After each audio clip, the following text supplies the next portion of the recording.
Dear students, good morning to all. In the last session, we have discussed the colligative property concept. In that, I completed relative lowering in vapor pressure. So, see in that limitations of Raoult's law. Limitations of Raoult's law. Already we have discussed Raoult's law for solid in liquid solutions. In that, the solute must be non-volatile solid solute. If it is volatile solute, what happened? Apart from solvent escaping tendency, solute escaping tendency also there. Therefore, solute must be non-volatile solid solute, and solute should be non-electrolyte. If it is electrolyte, it undergoes ionization and produces ions in the solution. By that, number of solute particles changes. So, therefore, colligative property also changes. Therefore, solute must be non-electrolyte. Solute should not chemically interact with the solvent. If you chemically interact with the solvent, it gives some other products. Again, number of solute particle changes. By that, colligative property changes. Next, solute should not undergo either association or dissociation. Association or dissociation in the given solvent. Suppose if solute undergoes dissociation, it will split into some number of constituent particles. By that, number of solute particle increases. Again, colligative property changes. Suppose if solute undergo association, so solute particles are combined. By that, number of solute particle decreases. Again, colligative property changes. That's why under these conditions only, whatever the Raoult's law is there, that is valid. Solute should be non-volatile solid solute. Solute must be non-electrolyte. Solute should not chemically interact with the solvent. Solute should not undergo either association or dissociation in the solvent. Okay, like that, so we completed RLVP in colligative properties. Now I am going to discuss second colligative property. See that one. Elevation in boiling point. Elevation in boiling point. This colligative property. Already I given boiling point definition. What is that? It is the temperature at which both liquid and vapor exist in equilibrium, or it is the temperature at which both liquid and vapor have some equilibrium position. That is, vapor pressure of liquid must be equal to external pressure. It is a temperature at which vapor pressure of liquid must be equal to external pressure, or it is a temperature at which both liquid and vapor exist in equilibrium. We know this is the boiling point definition. Boiling point is it is a temperature at which vapor pressure of liquid is equal to external pressure. We know this is pure solvent. For this, if we add non-volatile solid solute, solution will be obtained. Solution will be obtained. What is the vapor pressure of pure solvent? P naught. Solution vapor pressure is Ps. Boiling points, this is a T naught, whereas this is Ts. We already discussed vapor pressure relation, P naught greater than Ps. According to this vapor pressure boiling point relation only, we can understand T naught less than Ts. T naught less than Ts. If you draw this graphical representation, this is vapor pressure versus temperature graph. Pure liquid, pure solvent line is like this, whereas this solution line. Suppose if you take, this is the initial temperature, at this temperatures, this is the P naught, this is Ps. What is the boiling point? It is the temperature at which vapor pressure of liquid is equal to external pressure. Let external pressure is 1 atmosphere. This is T naught, whereas this is Ts. Even at this temperature, suppose if you take this temperature, this is P naught, at the same temperature this is Ps. So P naught to Ps relation is like this, whereas T naught Ts relation is like that. This is boiling point definition. Corresponding solvent solution information. For a given solvent, if you add a non-volatile solid solute, its boiling point increases. What is the exact definition of elevation in boiling point? It is increasing of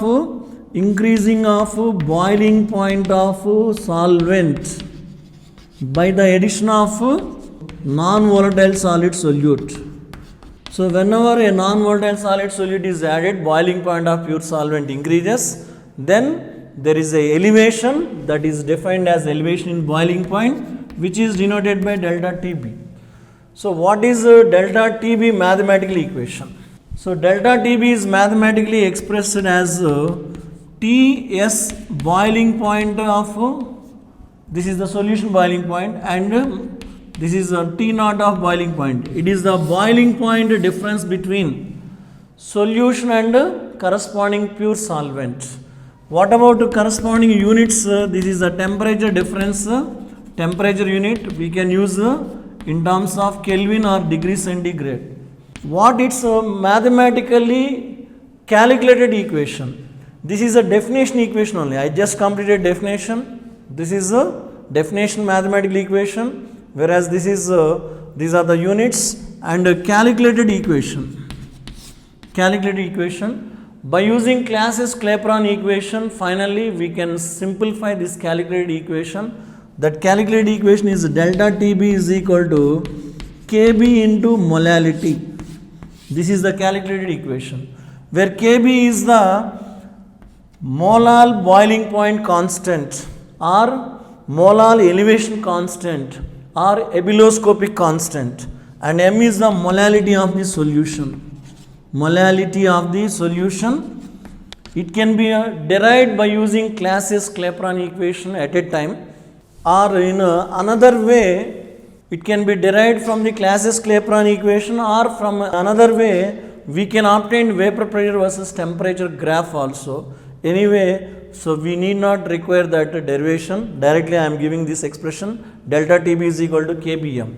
What is this Kb? This is the molal elevation constant or molal boiling point constant or ebullioscopic constant. Ebullioscopic constant. And this Kb is a completely characteristic property of given solvent only. Kb is a completely characteristic property of given solvent. That means for every solvent it has a definite value. Example, Kb of H2O. This is 0.52 Kelvin kg mole inverse. This is the value of Kb of water. How do you know it is a characteristic property of given solvent? Mathematically we can express Kb in mathematically Kb is expressed as Kb is equal to R into boiling point of pure solvent square by 1000 into latent heat of vaporization. Latent heat of vaporization is per gram. So what is this latent heat of vaporization? Suppose when you take this 1 gram of the liquid to convert into corresponding vapor, whatever required heat, this is the latent heat of vaporization LV. To convert 1 gram of given liquid into its corresponding vapor, the required quantity of heat is nothing but latent heat of vaporization. But this latent heat of vaporization is related to enthalpy of vaporization. Suppose if you take 1 mole of liquid to convert corresponding vapor, the required heat is nothing but enthalpy of vaporization, delta H vaporization. So from these two we can understand it is a per mole of the substance, whereas this is a per gram of the substance. From these two we can understand latent heat of vaporization is the enthalpy of vaporization by molecular weight of that liquid. By using this relation we can write another format. What is this format? So Kb is equal to R T boiling point of pure solvent square by 1000 into latent heat of vaporization, or R into T boiling point of pure solvent square by 1000 into latent heat of evaporation is the enthalpy of evaporation by molecular weight of that liquid, that is enthalpy of evaporation per mole into this is gram molecular weight of that pure solvent, or according to second law of thermodynamics also we can write in another format. What is the second law of thermodynamics? This is delta S is equal to Q reversible by T. From this we can write delta S vaporization is equal to delta H vaporization by boiling point of that particular liquid. And entropy of vaporization, delta S vaporization is equal to delta H vaporization by boiling point. Suppose if you take this expression, this is take one boiling point to denominator, delta H vaporization by boiling point becomes delta S vaporization. That's why this is also written as R into T boiling point of that pure solvent by 1000 into delta S vaporization. This is per mole of the substance into molecular weight of the solvent. By using this we can calculate Kb of a given solvent. What is Kb? Molar elevation constant or molar boiling point constant or ebullioscopic constant. It is a characteristic property of given solvent. Every solvent has its own value, because if you look at this expression, here R is constant, it is boiling point of pure solvent, and this is latent heat of vaporization, that also depends on the nature of the liquid.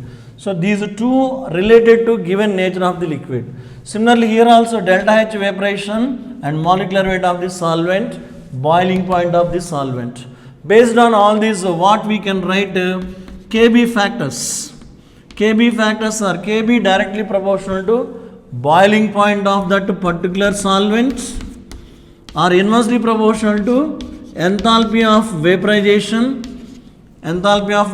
or directly proportional to molecular weight of that solvent, or inversely proportional to entropy of vaporization. These are the Kb factors. In some theoretical questions we can use this approach.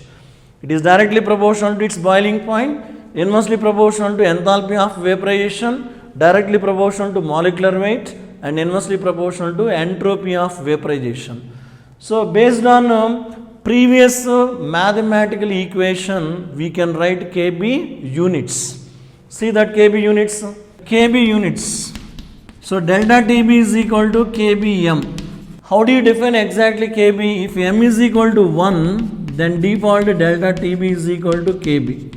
That means the elevation in boiling point of given 1 molar solution is defined as its ebullioscopic constant. For every solvent, ebullioscopic is constant there. It is Kb is the elevation in boiling point. It is elevation in boiling point produced by 1 molar that liquid solution, that solvent liquid solution. What is this liquid solvent? It is elevation in boiling point produced by 1 molar solution of the given solvent. So it is completely depending on the nature of the solvent. What about this unit? From this we can write so Kb is equal to delta Tb by m. What is delta Tb unit? Either Kelvin or degree centigrade, and by molal. What is molal? Mole per kg. Therefore this is Kelvin by mole kg inverse. If you simplify this, Kelvin kg mole inverse. These are the Kb units. Okay, in elevation in boiling point, till now we have completed what is elevation in boiling point definition, equation, units, and calculated equation. What is calculated equation? Delta Tb is equal to Kbm. In this, Kb is the characteristic property of given solvent. Kb is mathematically calculated by that particular data. Maximum cases they only give Kb value in the numericals. If they are not giving Kb value in the numericals, use any one of this expression, find out Kb value, then only use in this expression. And these are the Kb theoretical factors. Next, proof as a colligative property. So delta Tb as a colligative property. as a colligative property. How can you prove this is as a colligative property? Already we know this is delta TB is equal to KBM, mathematical equation. In this KB into what is molarity? Number of moles of solute per 1 kg of the solvent, W1 in kg. So if you take this for a given solvent, quantity of the solvent, W1 is constant. Already KB is constant, because you know KB is the characteristic property of given solvent. From this what we can prove? Delta TB is directly proportional to N2. Therefore it depends on the number of solute particles. That's why hence delta TB is a colligative property. Like this we can prove elevation boiling point is a colligative property. And from this, how to find out molecular weight of the solute? Molecular weight of the solute from delta TB equation. We know delta TB is equal to, so this is KBM. Already we know molality. What is this expression? KB into, so this is the weight of the solute by molecular weight of the solute into 1000 by weight of the solvent in grams. So if you take this molecular weight of the solute, this is KB into weight of the solute in grams by delta TB into 1000 by weight of the solvent in grams. By using this we can calculate molecular weight of the solute. Okay, I given delta TB as a colligative property. How to calculate molecular weight of the solute from this delta TB expression? Okay, any numerical can be directly solved by using directly this equation or this equation. And finally experimental determination. How this is experimentally determined? Delta TB is mathematically we can express as Ts of boiling point minus T naught of boiling point. First find boiling point of pure solvent and then find boiling point of solution having a definite quantity of solute. So by knowing these two values from the experiment, we are getting experimental determination. This is a calculated equation, whereas this is experimental determination. Experimentally delta TB is obtained by Cartwright's method. Okay, that experiment not required, just I am giving that name. So in elevation boiling point we completed definition equation, units, calculated equation, proof as a colligative property, how to find molecular weight of the solute from that colligative property, and experimental determination by using Cartwright's method. Like in every colligative property we have to study these points. Now see the next colligative property, depression in freezing point. See the next colligative property is depression in freezing point. Already we have discussed freezing point definition. What is the freezing point? It is a temperature at which both liquid and solid exist in equilibrium. So delta G is equal to 0. Both liquid and solid exist in equilibrium. Or we can define it is a temperature. Freezing point is a temperature at which both solid and liquid have same vapor pressure. They are having same vapor pressures.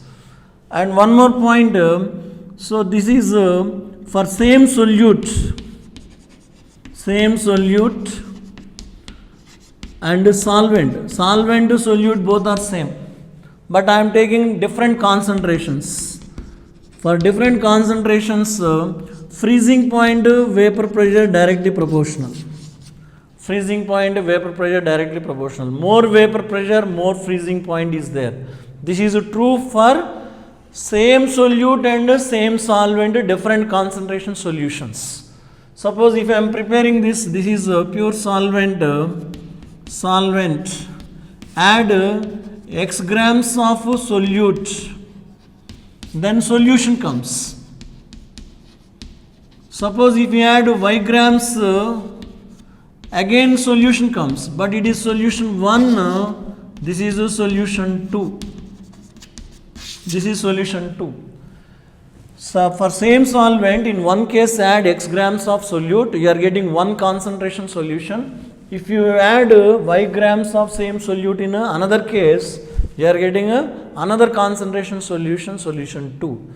So these are the same solute, same solvent, different concentration cases. In this, what is the relation? Freezing point is directly proportional to vapor pressure. If you draw this graphical representation, we are getting this vapor pressure versus temperature.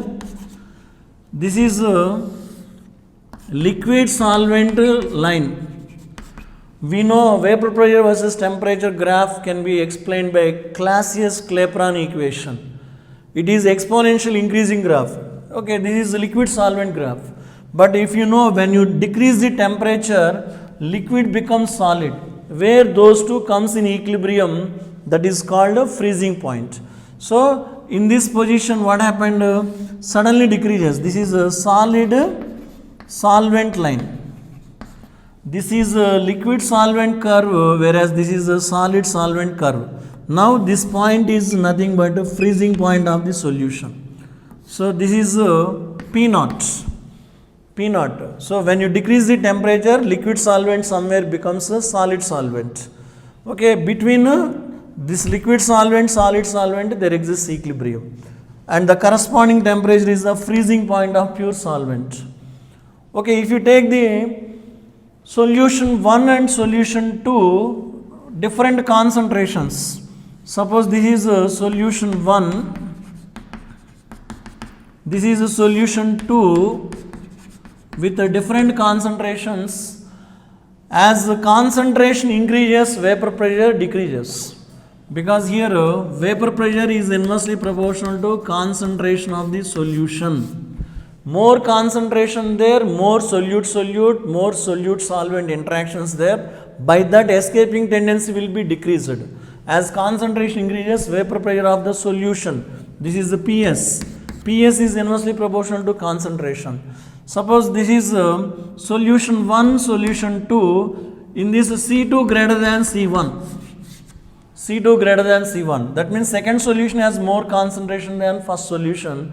Default first solution has more vapor pressure than second solution. The curves comes like that. But during this freezing, in solution also, which will be freezed? Always solvent will be freezed. I am giving this content, see this. We are taking a solid in liquid solution. This is solute, this is solvent.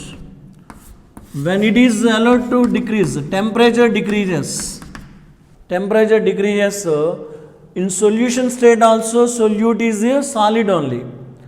During this freezing, which will be solidified, this is solid solute plus solid solvent.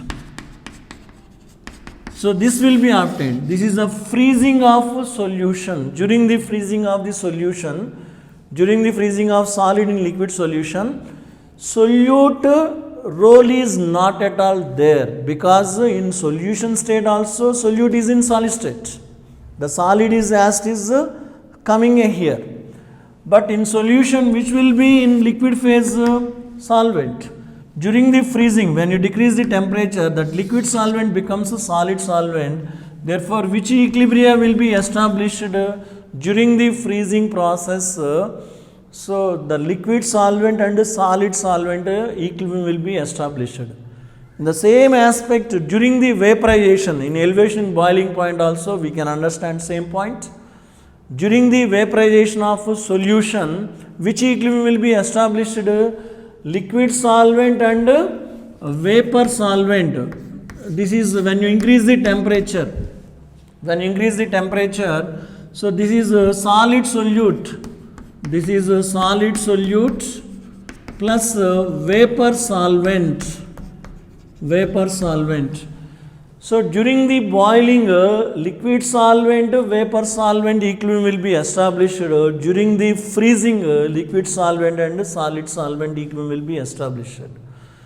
That's why, so if you decrease the temperature in a solution, till this solid solvent line, as it is follows, from this point, it is a freezing point of solution TS1.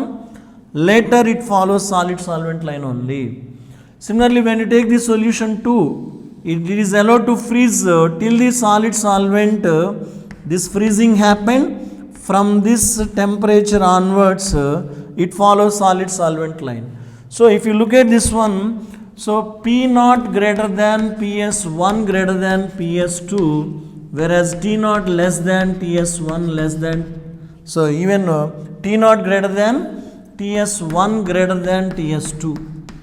So what do you understand? For a given solute and solvent for different concentration, freezing point vapor pressures are directly proportional. So this is a general information regarding freezing point of the solution and corresponding graphical representation. In this I completed what is freezing point, what is the freezing point and vapor pressure relation, and corresponding graphical representation. I will continue in the next session.